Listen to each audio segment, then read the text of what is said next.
सो बच्चे आज हम करने जा रहे हैं रॉयल्टी अकाउंट का फर्स्ट क्वेश्चन। रॉयल्टी अकाउंट का जो फर्स्ट क्वेश्चन है उसमें आपको जर्नल एंट्री भी पास करना है, लेकिन जब भी आपने रॉयल्टी का क्वेश्चन करना है सबसे पहले आपको एक चीज़ बनानी आनी चाहिए, उसको बोलते हैं एनालिटिकल टेबल। एनालिटिकल टेबल जो आपको जो है बनाना आना चाहिए। तो एनालिटिकल टेबल बनाना कैसे है उसका मैं इन्फॉर्मेशन आपको देती हूँ। आपने ऐसे ड्रॉ करना है उसको। सबसे पहले आपका पहला कॉलम आएगा ईयर का, हमेशा आपने ऐसे ही बनाना ईयर। फिर हमारा आउटपुट कितना हुआ, फिर हमारा आएगा कि रॉयल्टी कितनी बनती है इस आउटपुट के ऊपर। फिर हमारा आ जाएगा मिनिमम रेंट कितना है। फिर हमारा आ जाएगा शॉर्ट वर्किंग। फिर हमारा आ जाएगा सरप्लस। फिर हमारा आ जाएगा बेटा रिक्यूपमेंट हमने कितनी की और कितनी हमारी रिक्यूपमेंट नॉट रिकवरेबल मतलब। और लास्ट में हमारा पेमेंट टू लैंडलॉर्ड। इसको ध्यान से देख के ऐसे ही आपने हमेशा बनाना। ओके, तो जो जो ये लिखते हैं उसके अकॉर्डिंग हम चलेंगे। उसमें लिखा है company leased a colliery on 1 Jan 2016 at a minimum rent of 20,000। तो हमें पता लग गया कि मिनिमम रेंट कितना है 20,000 उसने लेना ही है। मर्जिंग ए रॉयल्टी ऑफ 150 पर टन। एक टन के पीछे वो ₹1.50 ले रहा है, 150 रुपी पर टन ले रहा है। And with the power to recoup the short working over the first 3 year. Landlord दूसरे बंदे को सिर्फ पहले 3 सालों में अपनी शॉर्टेज को, अपनी शॉर्ट वर्किंग को रिकवर करने का बेटा राइट दे रहा है सिर्फ पहले 3 साल में। अब कहता है जो आउटपुट हुई है वो पहले 4 सालों की हमें गिवन है। अब हम पता है कि ईयर कब से स्टार्ट हुई है कॉलरी लीज पे 2016। तो पहला 2016 साल, 2017, 2018 और 2019। चारों सालों में हमारे पास मिनिमम रेंट एक ही है जो कि फिक्स है हमारा। मिनिमम रेंट 20,000 हम हर केस में लिख लेंगे कि ये 2020 ही है।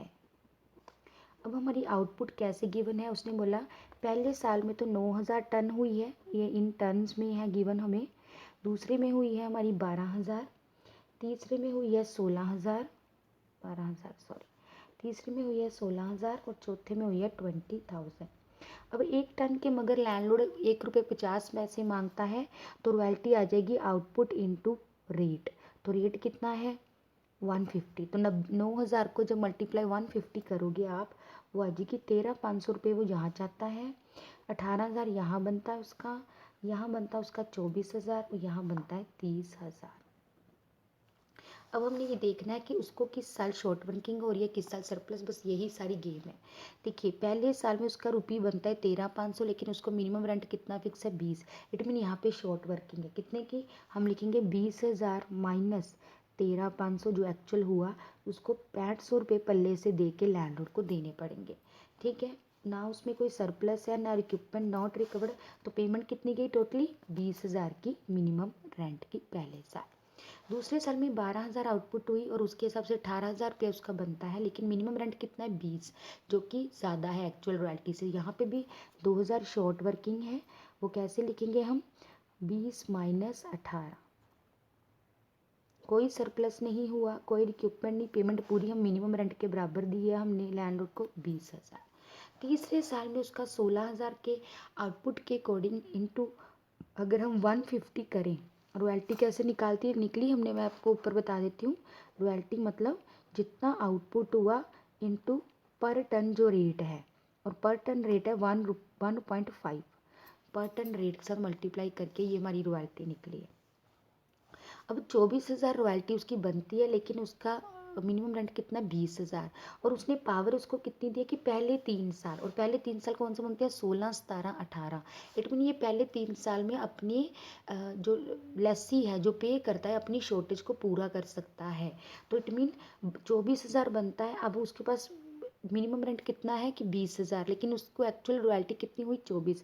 तो इसमें वो सरप्लस है, सरप्लस कितना है 4,000 का, क्योंकि इस केस में एक्चुअल रॉयल्टी ज़्यादा है और मिनिमम रेंट कम है, तो इस केस में वो उसको रिक्यूप करेगा। रिक्यूप के मतलब अपनी रिकवर कर लेगा पिछली, क्योंकि उसने 500 पल्ले से दिया और उसने 2000 भी पल्ले से दिया। इट मीन 500 प्लस 2000 उसने 8500 रुपये उसने पल्ले से दिया उसको शॉर्टेज का।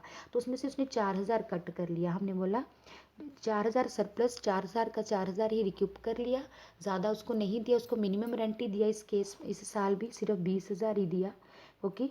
24 में से हमने 20 ही दिया, तो 4000 हमने कट कर लिया, तो 20000 ही दिया। अब कितनी दी शॉर्टेज? शॉर्टेज थी 8500 की, और 3 साल हमारे ख़त्म होने को आ गए, 1 2 3।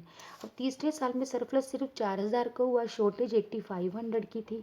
8500 में से सिर्फ 4000 रिकवर हुआ, जो नहीं रिकवर हुआ उसको लिख दिया हमने यहाँ पे, जो कि आ गया हमारा नॉट रिकवरेबल। इसको कहाँ पे ट्रांसफ़र करते हैं? इसको P&L अकाउंट में ट्रांसफ़र कर देते हैं। बस हमारा ये मेन था। अब चौथे साल में 30,000 रॉयल्टी हुई है, 20,000 का मिनिमम रेंट है। यहाँ पे भी सरप्लस है, लेकिन राइट नहीं है। राइट सिर्फ 3 साल का था हमारे पास, 16 17 18 का। चौथे साल में कुछ नहीं, उसको पूरी पेमेंट देनी पड़ेगी, चाहे सरप्लस क्यों नहीं है। तो कोई रिक्यूपमेंट नहीं, कुछ नहीं, पूरा का पूरा 30,000 की पेमेंट जो है उसको देनी पड़ेगी। यहाँ पे आप वीडियो को रोक के एक बार अच्छे से स्क्रीनशॉट भी ले सकते हो, ठीक है। तो इसकी एंट्री कैसे डलेगी वो मैं नेक्स्ट वीडियो में दिखाऊंगी कि जर्नल एंट्री कैसे डालनी है।